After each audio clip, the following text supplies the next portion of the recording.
രണ്ടാം തീയതി വിചാരണ നടപടികൾ ആരംഭിക്കാനിരിക്കെയാണ് പ്രോസിക്യൂഷനെതിരെ പാപ്പു രംഗത്ത് വന്നിരിക്കുന്നത്. നിലവിലെ തെളിവുകളുമായി മുന്നോട്ടു പോയാൽ പ്രോസിക്യൂഷൻ തിരിച്ചടിയാകുമെന്നാണ് പാപ്പു പറയുന്നത്. കേസ് അന്വേഷണം പൂർണ്ണമല്ല. ഈ പുനരന്വേഷണം വന്നാൽ ഇതിന്റെ തെളിവ് കിട്ടുന്നത് ഉദ്ദേശിച്ചിട്ടാണ്. അതിനാണ് കോടതിയിൽ വന്നത്. മരണം നടന്ന സമയം സംബന്ധിച്ച് പോലീസ് പറയുന്ന കാര്യങ്ങൾ വിശ്വാസയോഗ്യമല്ല.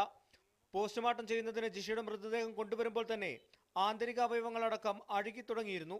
ഇത് പ്രകാരമാണെങ്കിൽ കൊലപാതകം നടന്നത് ഏപ്രിൽ 28 വൈകുന്നേരം 5:30 ഹർജിയിൽ പറയുന്നത്. ജിഷയുടെ ശരീരത്തിൽ നിരവധി മുറിവുകളുണ്ട്. എന്നാൽ ഒരു കത്തിയല്ലാതെ മറ്റായുധങ്ങളൊന്നും കണ്ടെത്താനായിട്ടില്ലെന്നും ഹർജിയിൽ ചൂണ്ടിക്കാട്ടുന്നു.